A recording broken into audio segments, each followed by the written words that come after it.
ইবলিস কিন্তু সরাসরি মূর্তি পূজা করে না, ইবলিস কিন্তু সরাসরি মাজার পূজা করে না। মুসা আলাইহিস সালাতু ওয়াস সালামকে আপনার তালবিস ইবলিসে উল্লেখ করা আছে, ইবনুল জাওজি রাহিমাহুল্লাহ উল্লেখ করেছেন। ইবলিস এসে মুসা আলাইহিস সালাতু ওয়াস সালামকে বলছে, ও মুসা ইস্তাগফিরলি, হে মুসা তুমি একটু আমার জন্য ক্ষমা প্রার্থনা করো। ইবলিস তো তার পরিচয় দেয় নাই, বলছে আমার জন্য একটু ক্ষমা প্রার্থনা করো। আজনাবতু যামবান কাসীরা, আমি একটা অনেক পাপ করে ফেলেছি গো, আজনাবতু যামবান কাবীরা, অনেক বড় পাপ করেছি। তো মুসা তুমি একটু আমার জন্য ক্ষমা প্রার্থনা করো। তো মুসা আলাইহিস সালাতু ওয়াস সালাম আল্লাহ সুবহানাহু ওয়া তাআলার কাছে বললেন, আল্লাহুম্মা গফির লাহু, আল্লাহ তুমি তাকে ক্ষমা করে দাও, আল্লাহ তুমি তাকে মাফ করে দাও।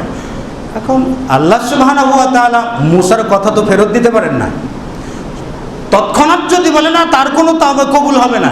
তো মুসা আলাইহিস সালাতু ওয়াস সালাম একটু কথা বলতে পারদর্শী না, একটু ঠেঠামে আছে তো নাকি? তো মুসা আলাইহিস সালাতু ওয়াস সালাম তো অন্য কিছু বলে ফেলবেন। তো মুসা আলাইহিস সালাতু ওয়াস সালামকে আল্লাহ সুবহানাহু ওয়া তাআলা বললেন, ও মুসা, যে তোমাকে ক্ষমা চাইতে বলছে, তাওবা কবুল করার কথা বলছে, ওকে যে বলো সে যেন আদমের কবরে যে দুটো সিজদা দেয়। কোথায় যে? আদমের কবরে যে দুটো সিজদা দেয়, এটা বলে দিব ওকে। এবারে মুসা আলাইহিস সালাতু ওয়াস সালাম বলছেন, আল্লাহ তাআলা তাওবা কবুল করবেন তোমার, কিন্তু শর্ত দিয়েছেন একটা। মুসা আলাইহিস সালাতু জানেন না তো এটা ইবলিস, একটা শর্ত দিয়েছেন। বলে শর্তটা কি? বলে আদম আলাইহিস সালাতু ওয়াস সালামের কবরে দুটা সিজদা দিতে বলেছেন। এখন ইবলিস কি সেই বান্দা নাকি? ইবলিস বলছে, দাঁড়িয়ে বেটা কি কয়, আমি তোমাকে জীবিত থাকতে জান্নাতে সিজদা করি নাই, আর মরে গেছে ওর কবরে সিজদা দেব আমি? হ্যাঁ, এটা কোনো যুক্তির কথা হলো? দিতে পারবো না। আল্লাহ সুবহানাহু ওয়া তাআলা তো তাওবা তো কবুল করবেন না। তো ইবলিস বুদ্ধিমান, কবরে সিজদা করে না। কিন্তু ভাই তালেবানদের অনেকগুলো গ্রুপ কবরেও করে, অনেকগুলো গ্রুপের সমন্বয় কবর পূজারী তাদের মধ্যে বিদ্যমান রয়েছে। আল্লাহর সাহায্য এভাবে আসতে পারে না। সামান্য কিছু সময়ের জন্য যদি আসে, এটা স্থায়িত্ব লাভ করা সম্ভব নয়। সাহায্য পাওয়ার আরেকটা নিতে হলে ইসলাহিয়াত লাগবে, নিজেদেরকে সংশোধন করতে হবে, নিজেদের ভুল ভ্রান্তিগুলো দূর করে কোরআন এবং সহিহ সুন্নাহ অনুযায়ী নিজেদেরকে গড়াতে হবে। আল্লাহ সুবহানাহু ওয়া তাআলা বলছেন যে আওয়ালাম্মা আসাবাতকুম মুসিবাতুন ক্বাদ আসাবতুম মিসলাইহা কুলতুম, তখন তোমরা বললে মাদা। আল্লাহ তাআলা বলছেন যে যখন তোমাদের সামনে তাদের দ্বিগুণ মুসিবত চেপে গেল। বদরের যুদ্ধে মুশরিকরা যতগুলো ক্ষতিগ্রস্ত হয়েছিল, উহুদ যুদ্ধে তার থেকে বেশি মুসলিমদের ধ্বংস হয়েছিল। মুশরিকরা যত বদর যুদ্ধে ক্ষতিগ্রস্ত হয়েছিল, উহুদ যুদ্ধে মুসলিমদের তার থেকে বেশি ক্ষতি হয়েছিল। কেন হয়েছিল? লিলইসিয়ান, নাফরমানি করার কারণে। আল্লাহ সুবহানাহু ওয়া তাআলা তাই বললেন যে যখন তোমাদের তাদের দ্বিগুণ বিপদ চেপে গেল, তখন তোমরা বললে এটা হলো কেন, আমরা এত বিপদগ্রস্ত হলাম কেন? আল্লাহ সুবহানাহু ওয়া তাআলা বলেন, কুল হুয়া মিন ইনদি আনফুসিকুম, তোমরা বলো যে এটা তোমাদের নিজেদের পক্ষ থেকে হয়েছে, নিজেদের অপরাধের জন্য হয়েছে। কি অপরাধটা? অপরাধটা মুহাম্মদুর রাসূলুল্লাহ সাল্লাল্লাহু আলাইহি ওয়াসাল্লাম বলেছিলেন, এই সুড়ঙ্গ পথে তোমরা 50 জন রয়েছো, তোমরা এখান থেকে কখনো সরবে না। যুদ্ধে বিজয় এবং পরাজয় যাই হোক না কেন, এখান থেকে কখনো তোমরা সরবে না। কিন্তু তারা বাহ্যিক দৃষ্টিতে যখন দেখলেন যে বিজয় হয়ে গেছে, তারা গনিমতের জন্য রাস্তা ছেড়ে দিল, আর খালিদ বিন ওয়ালিদ পিছন দিক থেকে আক্রমণ করে মুসলিমদের ধরাশায়ী করল। লিলইসিয়ান, কিসের জন্য? নাফরমানির জন্য। তোমরা বদলাও নাই, ইসলাহিয়াত নিয়ে আসো নাই, মুহাম্মদুর রাসূলুল্লাহর সঠিক আনুগত্য তোমরা করো নাই। তো মুহাম্মদুর রাসূলুল্লাহর সঠিক আনুগত্যে যতক্ষণ পর্যন্ত কোনো জাতি না আসতে পারবে, ততক্ষণ সে জাতির মাঝে সাহায্য আসবে না। সাময়িক কিছু হতে পারে, কিন্তু স্থায়ী কোনো সমাধান তাদের মাঝে আসবে না। কারণ ইবলিস এত বিচক্ষণ, এত তার মেধা যে আমাদেরকে এমনভাবে চালায়। কারণ অন্যরা তো ইবলিসই। কারণ দেখবেন আমরা মুসলিম ভূখণ্ড যারা রয়েছি, তাদের এক পার্শ্বে মুসলিম ভূখণ্ডেরই এক পার্শ্বে বিরাট সাম্রাজ্যবাদী রাশিয়া, আবার তাদেরই মুসলিম ভূখণ্ডের পূর্ব পার্শ্বে আরেক সাম্রাজ্যবাদী চীন, চাইনিজ, আবার মুসলিম ভূখণ্ডের আরেক পার্শ্বে আরেক সাম্রাজ্যবাদী ইন্ডিয়া, আবার মুসলিম সাম্রাজ্যের পিছনে সাগর পার হয়ে আরেক সাম্রাজ্যবাদী পরাশক্তি। তাহলে চতুর্দিকে ইবলিস, মাঝখানে আমরা। তাহলে আমাদের মেধা, আমাদের বুদ্ধি, আমাদের আমল, আমাদের ঈমান, আমাদের ইখলাস কেমন হলে আল্লাহ সুবহানাহু ওয়া তাআলা আমাদের সাহায্য করবেন। আমাদের মাঝে হিংসা বিদ্বেষ, কেউ কাউকে গ্রহণ করতে পারে না, কেউ কাউকে বরদাস্ত করতে পারে না, কারো ভালো কেউ চাই না, সবার মন্দ আমরা চাই। ইবলিস মুসাকে বলেছিল, মুসা আমি তোমাকে 5টা বিষয় শেখাবো, যে 5টি বিষয়ের মাধ্যমে আমি মানুষকে ফিতনায় ফেলি, মানুষের বিপর্যয় ডেকে আনি, মানুষের ক্ষতি করি, জাহান্নামে নিয়ে যাই। কটা বিষয়? 5টি বিষয়। তবে 5টি বিষয়ের 3টা বলবো, 2টা বলবো না তোমাকে। 5টি বিষয়ের 3টা তোমাকে বলবো, 2টার কথা বলবো না। সরি, নূহ আলাইহিস সালাতু ওয়াস সালাম, এটা মুসা নয়। নূহ আলাইহিস সালাতু ওয়াস সালাম যখন তিনি কিস্তিতে উঠলেন, দেখলেন যে আলখেল্লা পরে বিরাট জুব্বা পরিহিত একজন বুজুর্গ ব্যক্তি সেখানে বসে আছে। মানেন তা? তুমি কে? হ্যাঁ, তুমি কে বলো তো? এখন ওই শায়েখ বিরাট মহাজ্ঞানী, তো তিনি একেবারে আলখেল্লা পরে উপস্থিত। এখন নূহ আলাইহিস সালাতু ওয়াস সালাম বলছেন, মানেন তা? তুমি কে? বলে আনা ইবলিস, আমি ইবলিস। তুমি এখানে কেন?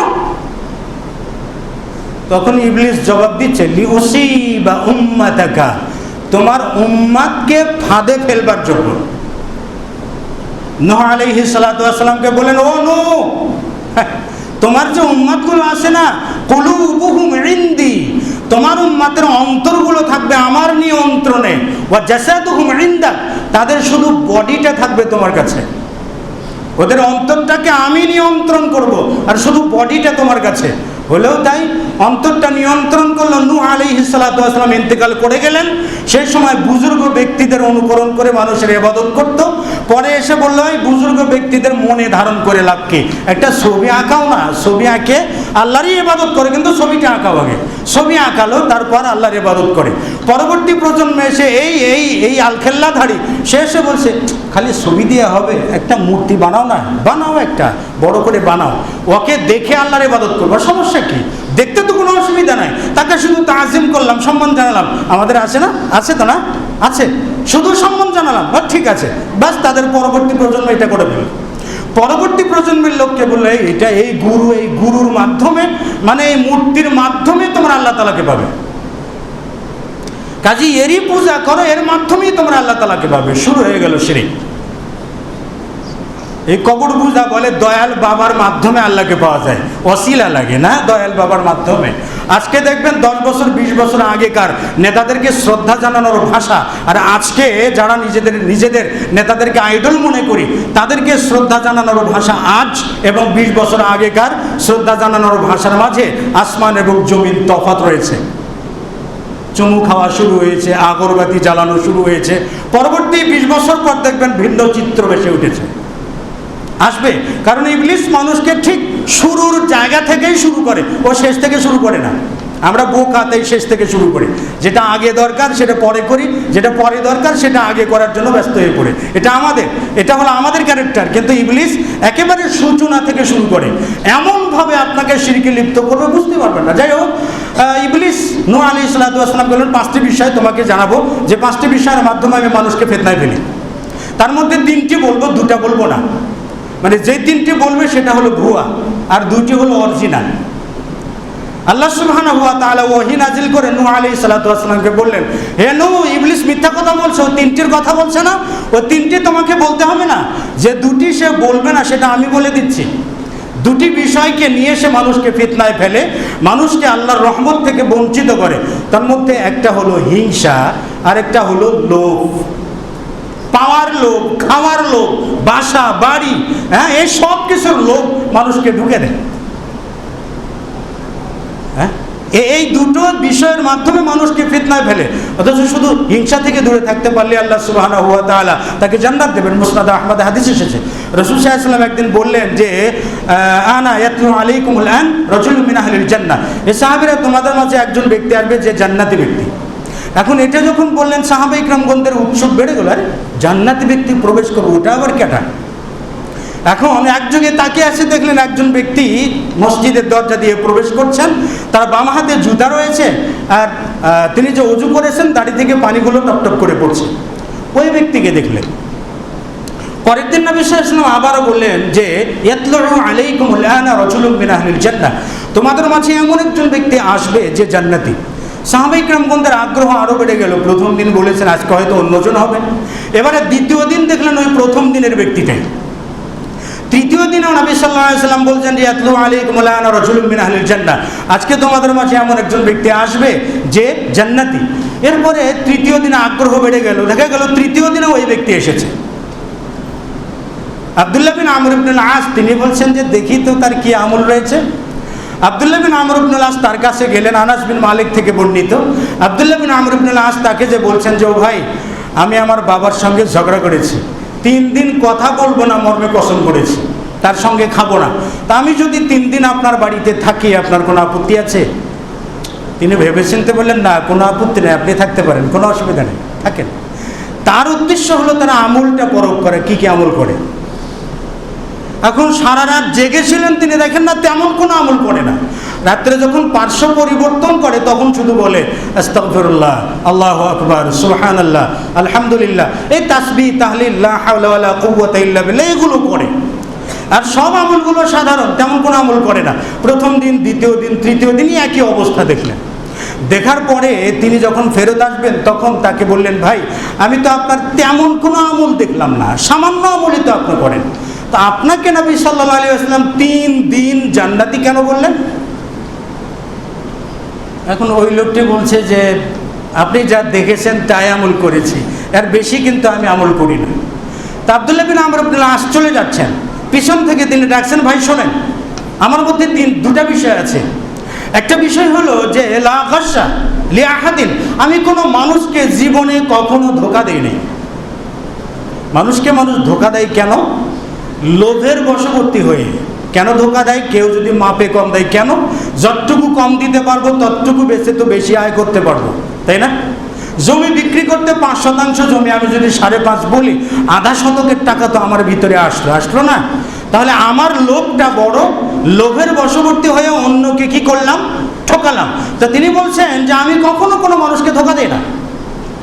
আরেকটা বলছেন যে লা আহসিদু লি খাইরি আহাদিন, কারো কল্যাণে আমি কখনো হিংসা করি না। তাহলে হিংসা এবং লোভ এ দুটি যার মাঝে নাই তাকে রাসূল সাল্লাল্লাহু আলাইহি ওয়াসাল্লাম জান্নাতে ঘোষণা করেছেন। আবার লোভ এবং হিংসা এই দুটিকে ইবলিস প্রধান হাতিয়ার হিসাবে বানিয়ে নিয়েছে। এবং এই দুটি মুসলিম বিশ্বের মাঝে ব্যক্তি থেকে শুরু করে সর্বস্তরে সর্বপর্যায়ে এই বীজটা ঢুকে দিয়েছে। তাহলে আমরা আল্লাহ সুবহানাহু ওয়া তাআলার তরফ থেকে সাহায্য পাবো কিভাবে? উপায় তো নাই। সাহায্য পাওয়ার জন্য উপায় একটাই, আমাদের নিজেদেরকে বদলাতে হবে। কোরআন এবং সহিহ সুন্নাহ অনুযায়ী নিজেদের আমলকে বিশুদ্ধ করতে হবে, নিজেদের বিশ্বাসকে সঠিক করতে হবে। এরপর আল্লাহ সুবহানাহু ওয়া তাআলার ডাকে যখন আমরা ডাকবো তখনই আল্লাহ সুবহানাহু ওয়া তাআলা সাড়া দেবেন। উদউনি আস্তাজিবু লাকুম, তোমরা আমার কাছে চাও, আমি তোমাদের চাওয়ায় সাড়া দেব। আল্লাহ সুবহানাহু ওয়া তাআলা আমাদের সকলকে কোরআন ও সহিহ সুন্নাহ অনুযায়ী নিজেদের ব্যক্তি জীবন এবং পারিবারিক জীবন গড়ার তৌফিক দান করুন। আল্লাহুম্মা আমিন।